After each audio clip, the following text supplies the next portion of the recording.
This week portion is Parashat Shemini, and I would like to share with you a few points that there are in the parasha. The silver line that goes through the entire parasha is the central column consciousness, the consciousness that connects between energy of mercy to energy of judgment, between right and left, between mercy and judgment. So how it appears in the parasha. First, we can see over here that the parasha speaks about the channeling the energy to the tabernacle in the first day of the month of Nisan, which is the head of the year from the point of view of anointing kings, counting the year of a king, or the beginning of the 12 months of the zodiac. There is a lot of energy in the first day of Aries. And this portion is speaking about the story that took place in that time. And the major story that takes place over here is the mistake of the two sons of Aaron, Nadav and Avihu, that they entered to the Holy of Holiest while they were not supposed to do so. Even though that later on they could do a special connection with the Almighty in the Holy of Holiest, even though that they could do that, they made a mistake that they didn't wait to the proper time. They entered before time, which means they did not waited patiently to the right time. It means lack of central column. This is what it means. And even though that the souls of Nadav and Avihu are very high souls, that they are equivalent to the souls of all the people of Israel, including Moses and Aaron. So this is why in Yom Kippur we are reading about the passing of Nadav and Avihu, because their souls can help to the souls of all of Israel. We are asking for forgiveness in that day, and their soul can help us in that. This is why we are reading about their passing away in Yom Kippur. But as I mentioned, it reveals here the lack of central column.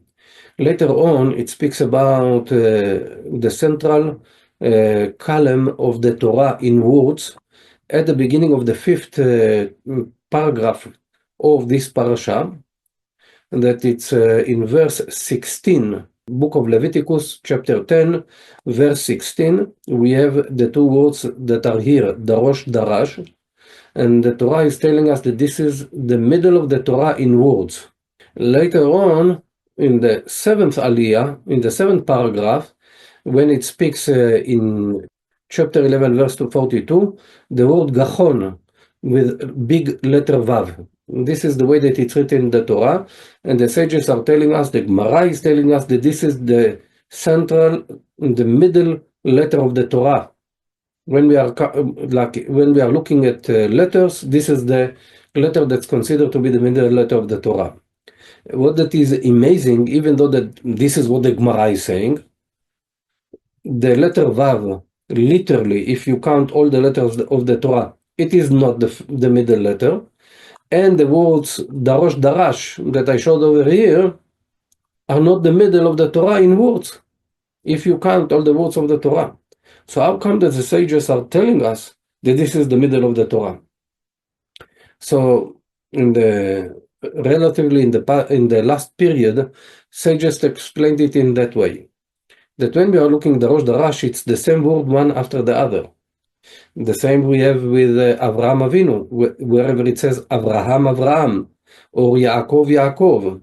In the Torah, there are different places, and the sages are telling us there are 89 places that there is the same word one after the other. Like Moshe, or like Avraham, or Yaakov, and so on. There are many places in Torah, 89. So these couple words are the middle of this phenomena of the word that is a double word one after the other in the Torah, like Abraham, and so on. So this is the middle from all these 89 sequences. And when it's speaking about the letter Vav, the big letter Vav, another rabbi explained that there are 16 places of not usual letters in the Torah, or big letters or small letters. Like the first letter of the Torah, the letter Bet of Bereshit is a big one. So he's saying, if you are counting all the big letters and the small letters, like the Aleph in Leviticus, the first word, Vayikra, the letter Aleph there is a small letter. If you are counting these different letters, there are 16 letters altogether, and the letter Vav is the middle one from this 16. It's the letter 9 from the 16. So there is 8 before, and there is with the letter Vav, it's 8 from the letter Vav on. So it's the middle letter considered to be. This is what they are explaining. But I'm saying, if in the Gemara, we are speaking about sages that could resurrect dead people. We are speaking people that knew the secrets of the Torah, that knew how the secrets of creation.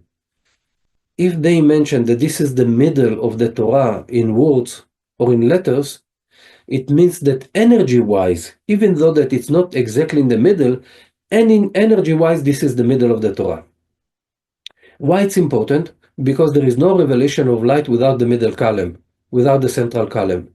If I have just positive and negative, like in electricity, if I have two wires, positive and negative, and I will connect them directly, I would have a short circuit, explosion. I need the third column, I need the filament in between positive and negative. I cannot connect them directly. The spiritual realm is the seed level for that. So therefore, if I'm connecting energy of mercy and judgment directly together, there won't be anything. It would be explosion. So therefore, we need the central column, and this is what we have here in Parashat Shemini. In fact,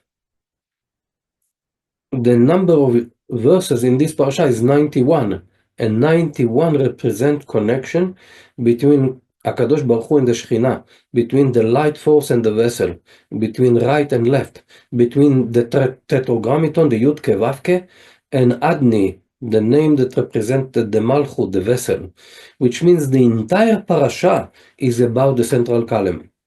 So therefore, this is why the parasha is telling us that Nadav and Avihu missed the central column. This is why the result was so horrible. And also, they are telling us where in another place we don't have the central column, and this is why they are mentioning in this parasha about all the pure and impure animals, and all the seafood that is with the central column or not, because when they are telling us about a pure animal, they are telling us that that animal has a central column. When they are telling us impure, it means that that animal lack the energy of central column to the extent that it's needed for us not to be influenced in a negative way, which means eating the impure animals is taking off the person from the proper balance that he should be in. It's affecting the person. The Zohar on Parashat Shemini is very severe about that.